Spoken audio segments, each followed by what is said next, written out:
But it doesn't really matter. We're already at 24, up to 26. Attack, of course, it has trample.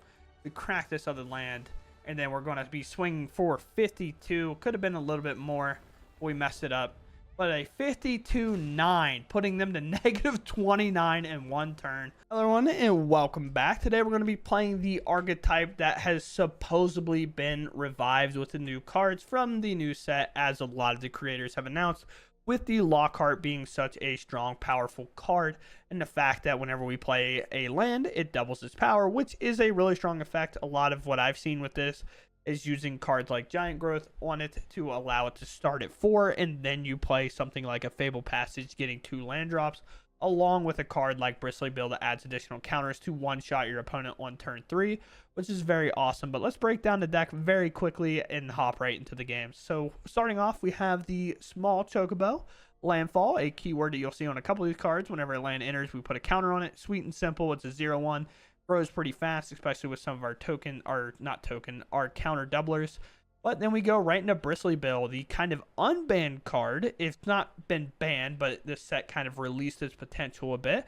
Landfall, whenever a land you control enters, put a 1/1 counter on target creature, and then it has a double the number of 1/1 counters on each creature you control. That can get pretty ridiculous and be used as a combat trick if your opponent's not careful. And then we have Lockhart, which we've already covered, but the main thing is that this also does have trample and gets pretty ridiculous. As you'll see, we set people to negative 20 plus in one of these games, so that's pretty exciting. And then we have the card that caused a lot of stir in the set and is probably going to be better in formats outside of Standard, but you may look at the top card of your library. Anytime you may play lands and cast bird spells from the top of your library, the land part being probably the most relevant in this deck. If a land or a bird you control entering the battlefield causes a triggered ability of a permanent you control, you do that an additional time, and that's where a lot of the kind of double things matter the most.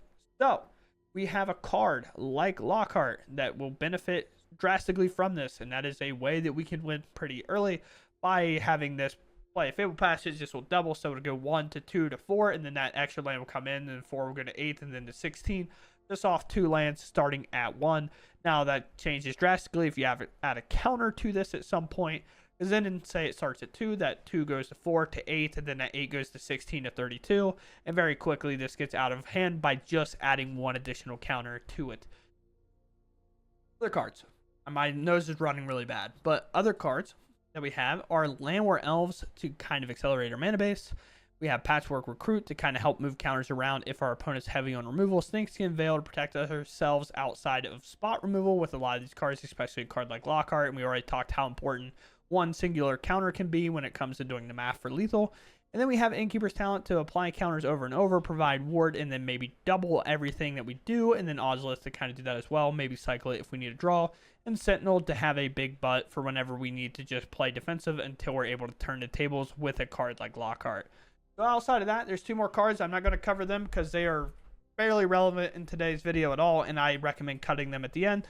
But these were in here at the start, so I'm going to leave them. But with that said, let's go ahead and dive into the game. All right, we get to go first. We have some Chocobos. I feel like this has to be a keep, right? I feel like it's against the law not to keep this. Hello. One of them, by the way. Why you only have to play 1? It'll be in your opener every time. 1 in 60, you know what I'm saying? 1 in 100%, you know what I'm saying? It's a Chocobo. I mean, in theory, we should be able to, like, race some extent, right?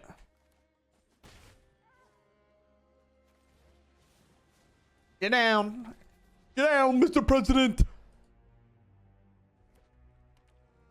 It's crazy that even a monstrous raise or whatever here, I just like, I almost want to double block. Ooh.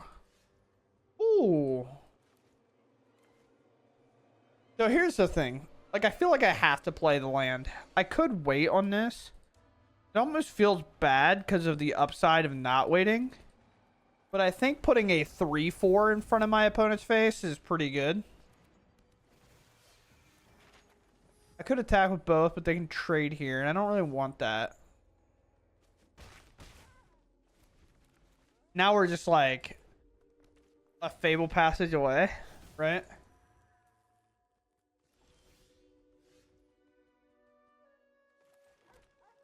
Sure. The Earth Crystal. A little part of me wants to barrel these now. Yeah, I mean, I think I'm just about as aggressive as I can be. Like, they're on the back foot, not me. Sure. I say Screaming Nemesis is getting popped here for sure. You guys want to see something really cool? We can do this and not hit the Nemesis at all. Yeah, why not? Kind of funny. Now it's just sitting there, looking like a goof. Now whenever we put counters on something, we get to put more. I honestly thought about it because I thought they were going to target this. So I was like, okay with it. What do you hit? Monstrous Rage. You have a land in hand. 6, 7, 8, 9, 10, 11, 12. I feel like I'm just confident enough to block like this. Because we're either going to hit a land here. What? Little rat. But honestly, we're going to play this Chocobo, and then we're going to do a map on this. And then whenever we put a counter on something, we put twice that many. So we're either putting 2 counters on this, or we're hitting a land and then putting 2 counters on each of these, right?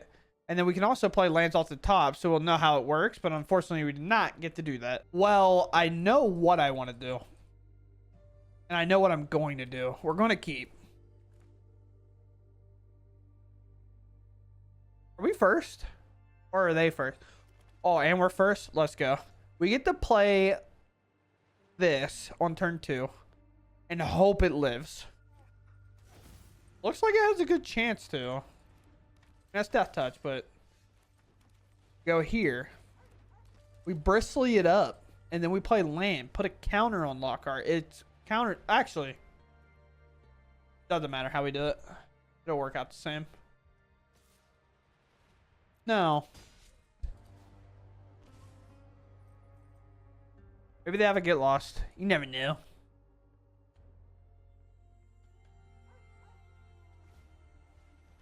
Oh, sick. Yo, our opponent's actually dope. That's really cool. I like that. Here's a Bristler.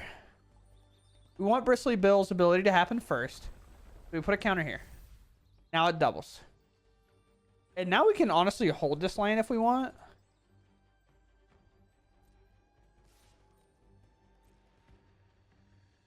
Attack. Nothing here, huh? So if we go get a land, this will go to 5 and then double to 10 and put them to 8. I think I'm just going to let the 3 happen, or the 4 happen. And end the turn here. I'd much rather be able to save my stuff from maybe a cut down if we see like a black land come in. We don't. Well, what we can do here. Alright. I do think here... So they are taking the Bristly Bill. I think I do pop this land to put the extra counter on the Lockhart here. And also this land does come in untapped, right? So... Or... will be untapped on our following turn. So they attack me for 4. This will flip, actually. That's unfortunate. Unless they hold back. We do have a creature that is very scary. They do untap with a 4/4 lifelinker and a 2/2. Or do you want to keep a Death Toucher back? It's a tough one. So, oh, no. They go to 12. Never mind. Maybe holding back would have made more sense. Because, like, now if I get to play an Ozolith...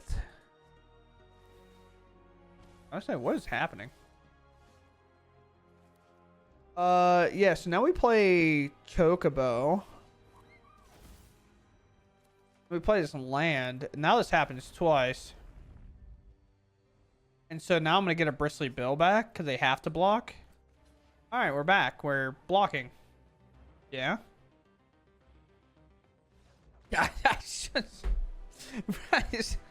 Alright, cool. Oh, sick. So this is where... This is actually where we do this a bit weirder, I think. So we play land, and then we play Landware Elf first. Because Chocobo will get the same amount of counters. It won't be able to attack, but that's fine. As long as Landware Elves lives. Okay, seems like it will. And it seems like we have 2 turns. 1 on top. Okay. Man, that sucks. Bristly Bill's so good. How do I want to play this out? I guess it's just play... Is it just play Chocobo, play land, put counter, play Lockhart? I guess so. Seems like the move. Because now I can play the Bill, play land, put a counter on Lockhart, and then play the Innkeeper. So they have a protection spell. Yeah, so... Actually... I want to level this up. I think that's almost better. Ah, man, it's so hard.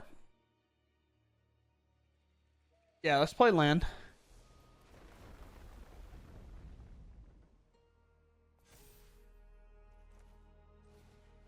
Play Innkeeper. Level this up. If they trade off this Lockhart, then great. If they flash in a thing to trade it off, I'll take it. Because that means I'm not going to get hit with a Shelter by Ghost next turn. They don't. Okay. Maybe this is where, like, the big boy spells come in. Ooh. Yeah. Are we taking Lock? That makes sense. Hey, the ward.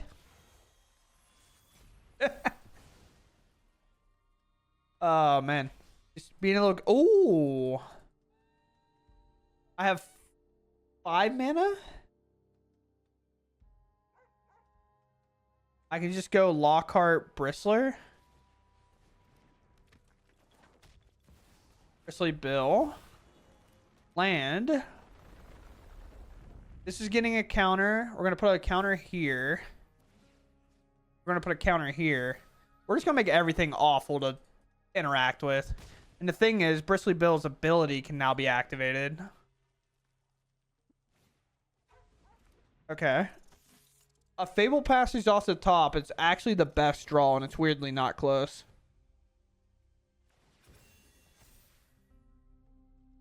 Fable Passage. It always feels weird to me to be like, Fable Passage is the best draw. Like, when do we ever say that? Monster trade? Sure. They're going to gain 7. Legendary. So not really where we want to be. If I pump this, where do I get? So it's double the number 1 counters on each creature you control. So this goes to 6, 7, 8, 9, 10. It's not close.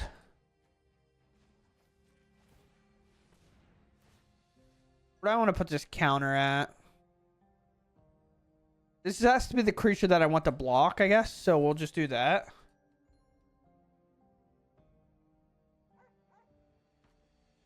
You can offer a double block. Like this, maybe?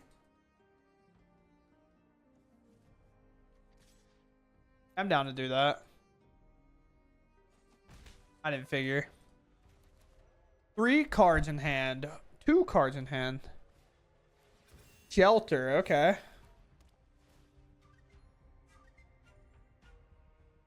Oh, please.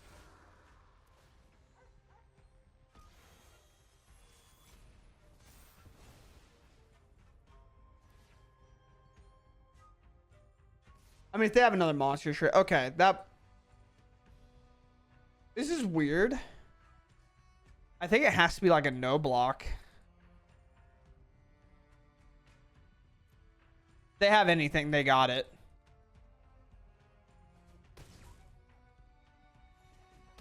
Yeah, I just don't know if I can beat that.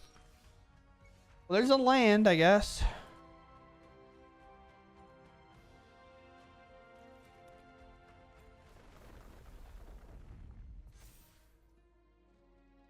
There's not a lot I can do. Yeah, we're just dead.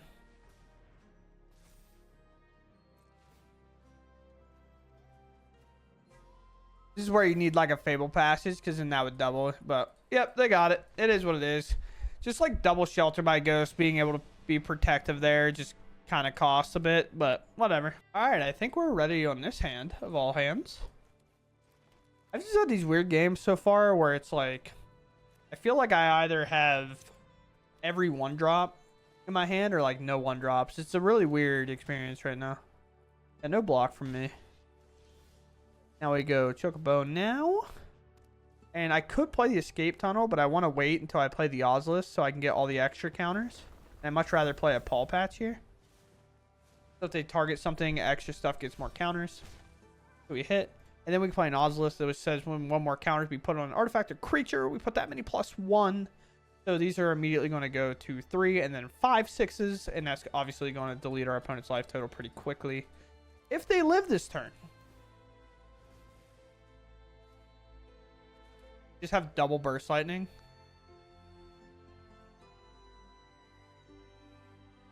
So that's kind of crazy.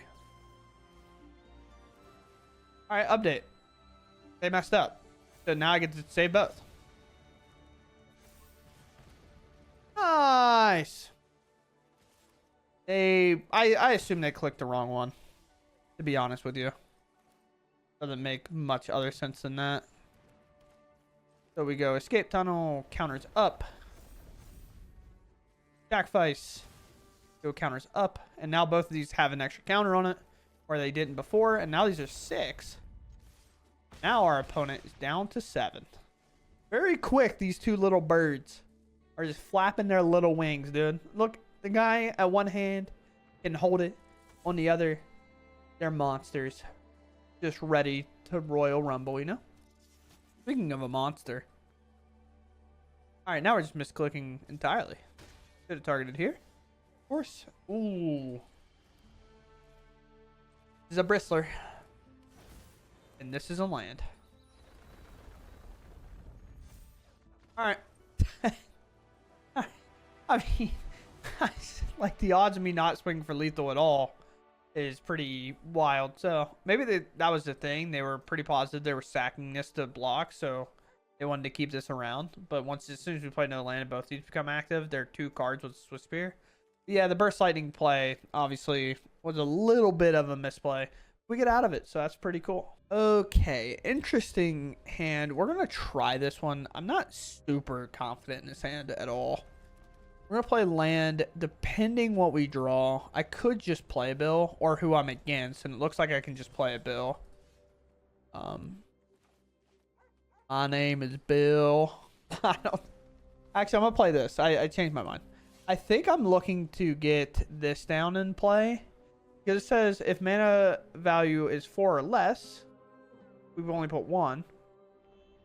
We put 3 additional counters on, and this allows me to hold up my snake skin, I guess. Pass? Maybe a counter spell.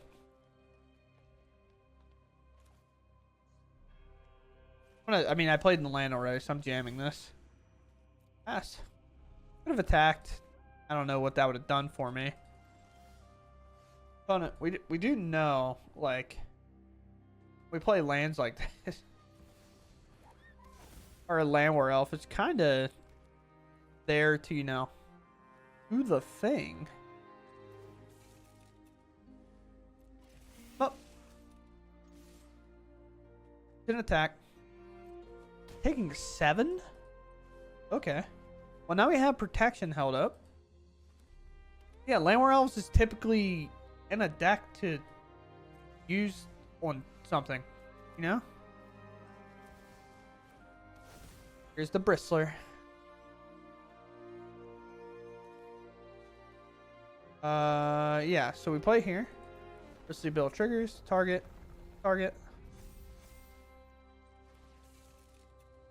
Oh. And we're in. Crack this.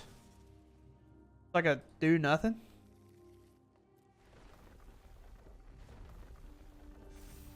That's lethal?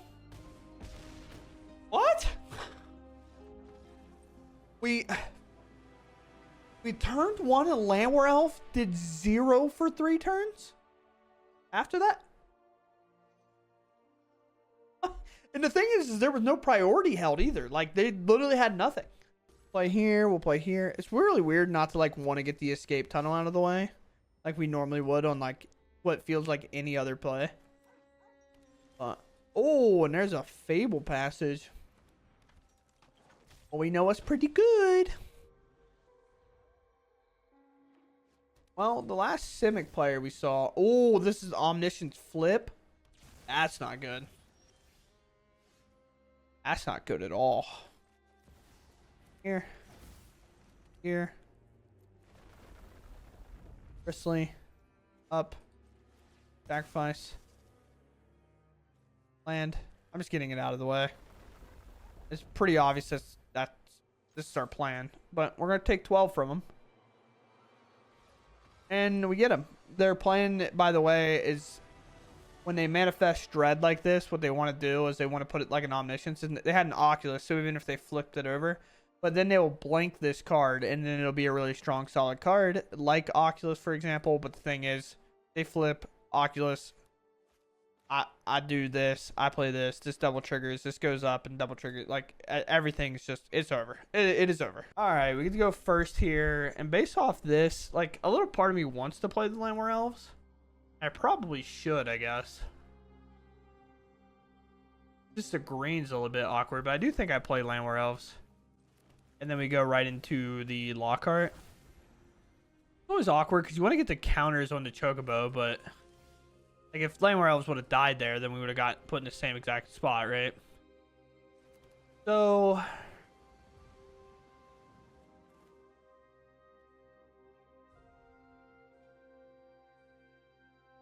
yeah, I guess I probably could have played the Chocobo.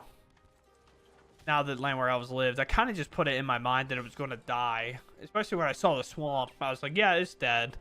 And then they just didn't kill it. Sure. We put a counter here. We have a new winner. Circle. There's a Bristly Bill, which is pretty sweet. I don't want to do this. I mean, I definitely want to tap out here, right? Here, into here, to here. I'm gonna get a counter anyway, so we might as well cash in on this. Then I can attack for 4. Then we can see if they try to do some cut down shenanigans and save this kind of sack land for that. 3 mana feels like we have a lot going on. We'll target here, so again, if there's a cut down, we can get them. Get them if they have a cut down either way. Yeah, go for it. So they go for cut down. Now we'll target here. Then we'll sack this. And Chocobo will get a counter. And then Bristly Bill's second trigger will target the Chocobo. Now cut down will remove it. Now we have 7 damage right here. And then we can go for Innkeepers. And we can level Innkeepers. Then we put a counter across the board because we might as well spread the love. Down to 7 they go. And now they have a turn to figure it out. Essentially get 2 looks here. They play a Slasher. We get a Sentinel. We play this Chocobo. But if it sticks, it sticks. The only problem is it is technically able to be hit with some stuff. But Bristly Bill triggers. And then it's counter. Kind of weird, right? Because this is going to grow anyway. So I think it's counter, and then this will happen, and then we put a counter here. And then this is going to be 6, 7, 8, 9, 10. Is that lethal anyway? There's 4 of these. I haven't assigned any, so that goes up to 4. That will be 4, so it's 8. So if they block here, yeah, it's lethal. Sweet. Sweet. We have a 1-drop into a 2-drop. It's... Oh, interesting. So here was the turn where I kind of talked about it a bit different, where I thought, I want to play Palm Patch. I've kind of reverted my thought process, because I think now it's like Lockhart to Offspring this, maybe. It's a bit weird. I forgot this Land Where Elves existed. It's a cool one. I have the borderless one, so I probably would use this one. This is really cool. Is this the only one? Other one? No, the normal one's on here. No attack is kind of crazy. So I can play land. Then is it to play Bristly Bill or is it to play the Lockhart? Or even the Ozolith? Then I could play Bill, play land. Or I could play Ozolith next turn. Weird one.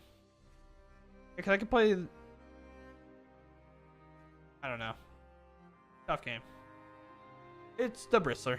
I'm playing Bristly Bill. Not passing. Go Ozolith. Honestly, we best draw is probably like a forest for now, especially because we have the Earth Crystal in hand. We're going to see this card get value. We need to see it sooner than later, right? There's a shelter. Bristly Bill's gone. Sure. Like, okay. We can definitely, like, outpace it with the Chocobo for the most part. Now, I feel like we have to put the Lockhart in play, but I'm not... it might just have to be, like, Chocobo or nothing at this point. Here's 3.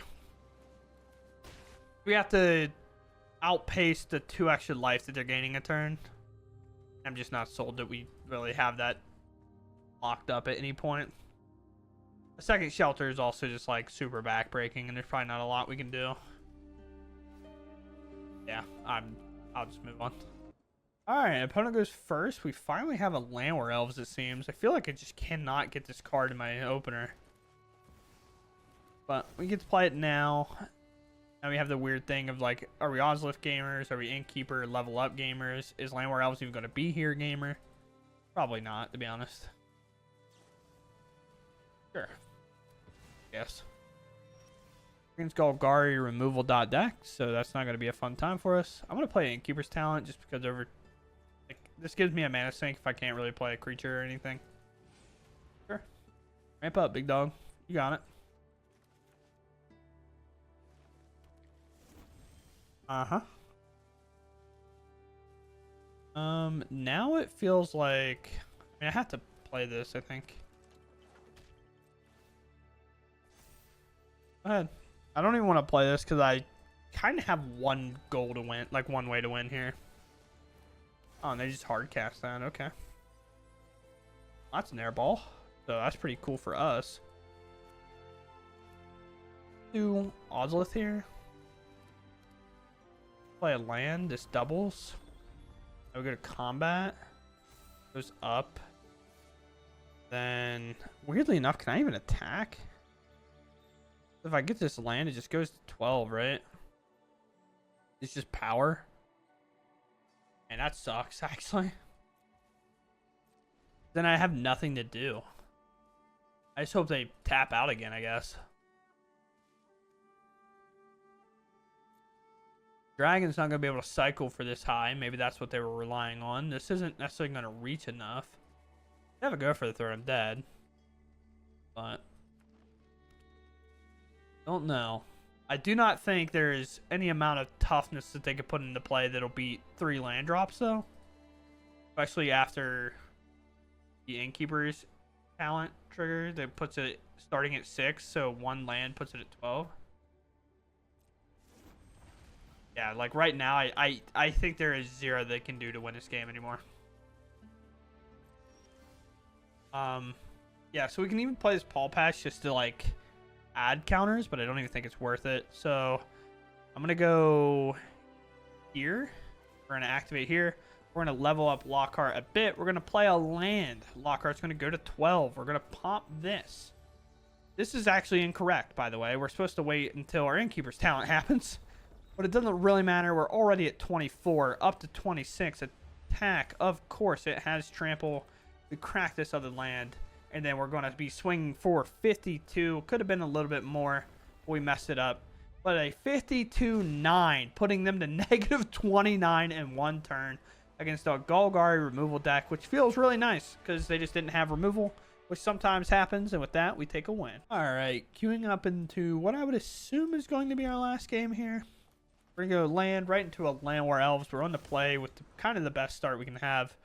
It's always weird because I think this is where we have to put the Lockhart in play, but having the Innkeeper come in and level up and put a ward, like use ward and stuff, is always really nice. But I think it's Lockhart, play the Paul Patch, get fully kind of committed in here. And then we save this land most likely. Or we can play both Innkeeper's Talent and the Ozolith, I guess. It's a weird one. This is always where the game gets a bit awkward for me on exactly what we're supposed to do. Well, maybe our opponent will solve that equation for us. Keeper's Talent is probably the take if I had to guess. The only one that actively puts counters on things. And I mean, that's just a fantastic draw. So, tap here. Play Ozolith. I mean, I have to play the land, I think. Let's play a land here. I can put a counter on the Lockhart stuff. We obviously double attack. If they want to block the recruit and get it off the battlefield, then I will gladly take that. That means I get my talent back for a following turn. With a card like the Ozolith up and ready to go, feels too good to be beaten at that point. Basically got to save Lockhart for a turn. There's a Glissa. Glissa can kind of do that, I guess. Now we have to go, so why do we beat Glissa times 2? And that, to an extent, can do it. I just have to see if they're aggressive enough to swing the Glissa. I can't imagine. Let's spread the counters a bit. Go Paul Patch for now, I guess. If they try to remove the Paul Patch, I could put counters elsewhere. Now we just hold. Kind of holding this as well. In case I find a bill. Obviously, this can go up a bit, but that's not going to really be the end-all, be-all. A swing Glissa. Bet.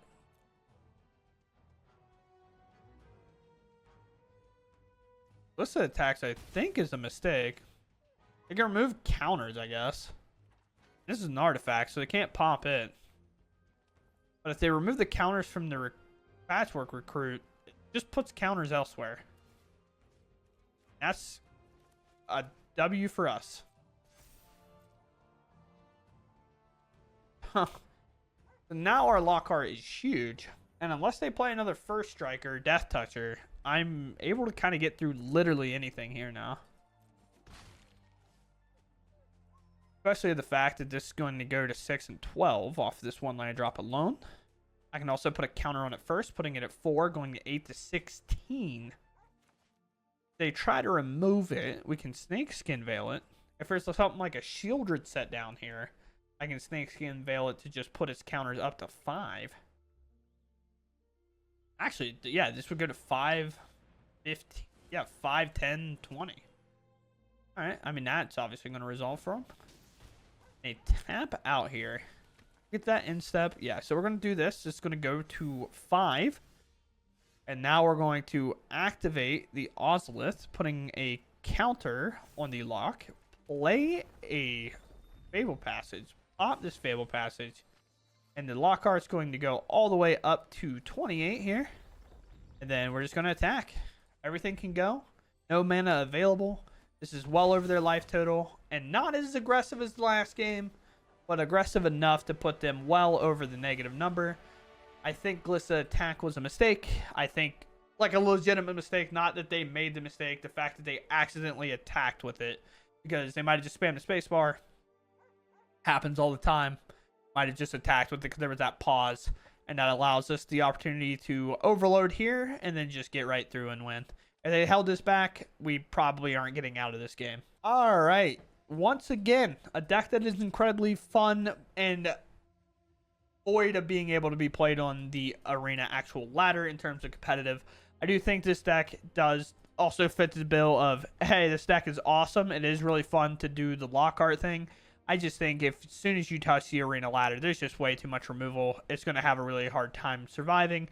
Even something like a Snakeskin Veil is not enough for a card like this, because as soon as you do, you get hit with the lockdown, you get hit with the momentum break, and nowhere to run takes the ward away. Go for the throat as soon as you play it. Now you always have to have this card, so now you require 2 of your 8 pieces automatically in your hand. Plus, you need a piece like Bristly Bill to live and a land. But this is a awesome deck to just play kind of openly on the regular ladder, if you would. And it is super fun. It is super cool. There's going to be games where you're just going to die to the all board wipe deck, and it just is what it is. Kind of what open play is. It's kind of, that's honestly the reason it's fun, is you do just get to play against so many decks. You're going to have a lot of dud games where your opponent doesn't really do anything. You just win. I think we saw that in our Simic game because they literally did nothing.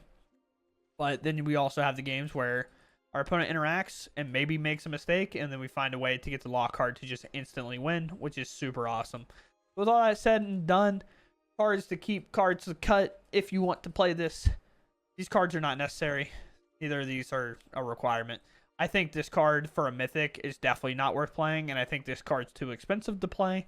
I think you're just better off playing a lot of other things. 22 lands, and we're kind of in there with this, and this is a bit expensive. So, with all that, what do we like over here? A lot. I think the Chocobo is actually a good card. I think this card actually has a lot of legs, just because of the fact that it does well, and what I mean by that is it does just get bigger as the game progresses, whereas like often other threats don't necessarily get there. For example, the one you have to play creatures. A card that I didn't play today that I'm kind of surprised is this one. Cast creature, get counter. I think that'll get us there. I didn't end up playing this, but arguably one of the reasons is like this card will rotate. But whenever you cast a creature spell, put a 1/1 counter on it. Then when it dies, you distribute the counters. It's kind of like the bat whenever it dies. There's this thing. I don't even know what this does. Yeah, but this card is interesting if you want to play it. If you just have them, I would definitely consider slotting those in because, again, you play this one too. You start casting other creatures. It just gets larger just because it can. So that's pretty sweet. But other than that, the deck is super fun. Pretty cool. I think adding white is 100% worth it. Mono green is probably not the way to go. And I think if you're going to do that, easy cuts are these 6 right here. Sentinel is good. You can go down on Chocobo if you're not going to be adding a lot more birds. You can probably cut these, maybe go to like 2 or something. They're cool to double trigger like Bill and stuff to get there for lethal. But I feel like a deck like this would thrive so hard having a card like Shelter by Ghost because no damage spell and burn is ever going to be able to remove it. And oftentimes the just 1 hit for 9 life gain is going to be enough to keep you alive that you can reestablish your board, hopefully. But with all that said, I hope you all enjoy it, and I'll catch you in the next one. Thanks for watching, and goodbye.